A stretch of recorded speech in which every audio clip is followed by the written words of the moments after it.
Yeah, I mean, this is not, if the continent's developed like this. I can get you back.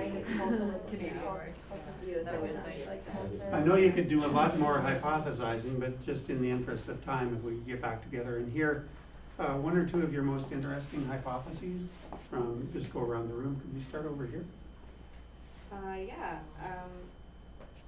so we were talking about how, the whole like history of trade,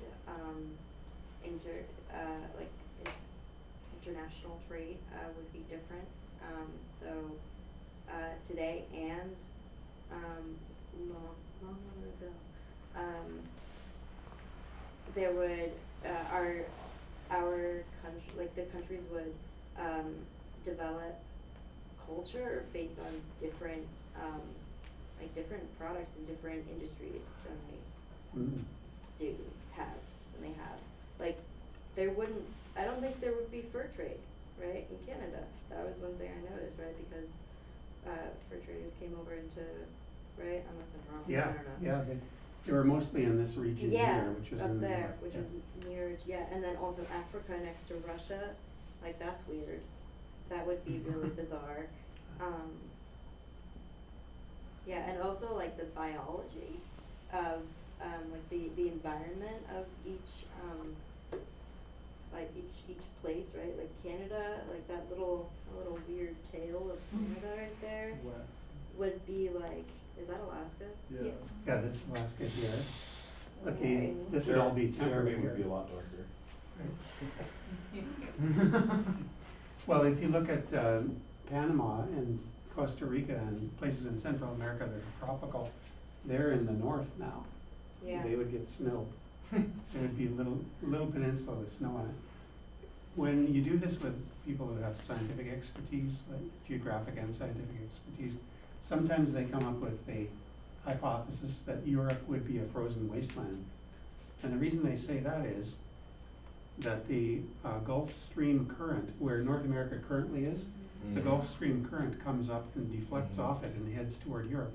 And the Gulf Stream keeps Europe warmer than it should be. Europe is pretty far north. It should be the same temperature as Russia, which is awfully cold in the winter, but it's not. That's because the Gulf Stream keeps it warm. But if the Gulf Stream goes away, or never existed, then Europe wouldn't have been a powerhouse that it was. It wouldn't have been the home of conquering nations, and imperialism wouldn't have existed. The British Empire wouldn't have existed.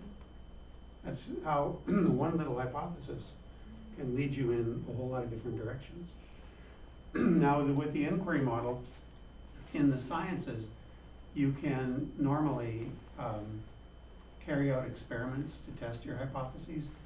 In something like this, it's kind of hard to do that because you can't really geoengineer The world? North America and push it off course, and then wait a few million years to see what happens. Well, you So, I guess I suppose you could do that. It'd be a rather expensive experiment. Just freezing But yourself. you'd have to figure out a different way to hypothesis test them. A hypothesis testing is when you actually do an experiment to figure out what's happening. In this case, you would have to go to experts, and they would be your confirmation or not. Here's what this model does. If you just read this.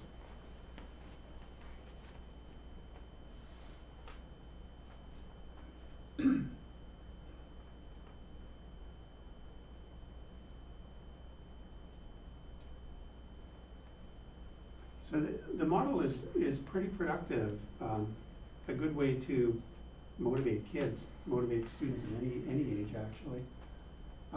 Intrinsic motivation means you're internally motivated. You're not reward and punishment isn't at play here. And creative and critical thinking are really important. Can you think of a way that the inquiry model, that you could set up a discrepant event or a puzzling situation in the area of music? Yeah, like every time we practice, we have to think of new ways to confront problems, like in a song, you know, and there is, I don't know what's a bad note for tenor, so maybe like an F natural or a G, and you're like, For basses, yeah. you're like, what vowel should I sing on this note to make it the most resonant? that it can be. So you have not to modify. That's the thing. Yeah. Not, Yes. There's also a lot in music theory about this kind of thing, because like there's something that I have yet to tackle in my head, but I think I will have to eventually, not have to, but I will want to eventually, is that total music goes like A, B, C, D, E, F, G, but in like older German lieder, there's H's. Huh. And so like, what if, you know? Another note. Interesting. I think an interesting concept to think about is we read music and music is very horizontal, but what if it had been developed in a linear mode? How would we think of the concept of pitch and rhythm differently if notation was different? That caused me to wonder, since Chinese is written vertically in many cases, does Chinese music notation go up and down? Does anybody know? Never looked at Chinese music. Because I don't think so. Could ask I know that- Chinese. I know that on Chinese ensemble for a little bit, and we actually had some like pretty old music, and it seemed about the same. okay, But that you'd have would to be ask. westernized. Yeah. Could be, but it was like There's a theory comp photocopy. professor on this campus he totally would know about that type of thing. Okay. I think he runs. is that Eric Hung? I'm not. Maybe. runs what? He runs the Chinese. Oh, the Yeah. Oh no, I did this with They would ACBA, know. Yeah. but Well, yeah. well, there's a Chinese Could music be. Yeah, you ensemble probably on this would. campus. Yeah. And I mean, they've adapted the Western method of writing, but Well, we just wanted you to know about the inquiry model, that it exists, and that you probably experienced it in K-12 and maybe some of your college classes. And that it has a lot of power. It can really strengthen learning and creative and critical thinking. It's also good at problem solving and problem finding. Creativity researchers distinguish between the two of them. Like we all know what problem solving is, but what in the heck is problem finding? Well, there's a saying that Einstein used to have, that a problem well defined is a problem half solved. And what he meant by that is, you know what the problem is. If you know what the problem is, then you can solve it. If you don't know what it is, you might be doing the wrong thing or something counterproductive. So problem finding is a process of figuring out what the problem is, and that's what hypothesizing is in the scientific A method. lot of what technology, figuring out how to fix computers is, it's kind of like, you have to like trace the problem back to its source before you can come up with a solution. Yeah, because you really don't know what the problem is then. Yeah.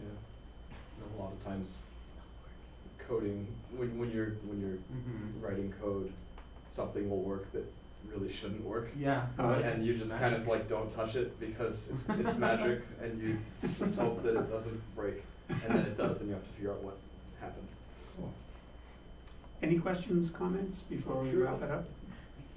Did you have anything more? I just want to say there's an assignment in Canvas. It's in the discussion board again. So basically you read book 1 of Hard Times, about 80 pages. There are 4 discussion questions. And what you should do is go in and pick one that you want to answer it and answer it. But once a question has been answered 4 times, don't pick that one anymore. So basically there's an incentive for you to get in there early, then you get to pick which of the 4 questions you want. The due date is a day before we meet, so I have an opportunity to look at your answers and then we can discuss in class. So the instructions say, whichever answer, if you're doing answer 3, you put that up at the top of the thing. So if someone comes along and 8 things have been answered, don't be the 5th person to answer a question, because then some of the questions will not get 4 answers. Make sense? And given the fact that you're being asked to read a book that's about 80 pages, this might be an opportunity for me to give you a quiz. Just, just putting it out there. I'm not saying for sure, but just think of that, all right? All right. Excellent. Thanks, we'll see you next week. Thanks. do you want these back? No, you can hold on to them. If you had You- to, on a scale of 1 to 10, What's that? Similar. Okay, so left to right. They use a number system and Yeah. not. Yeah, Okay. I just read about Yeah, we that. just, Yeah. I just Googled it.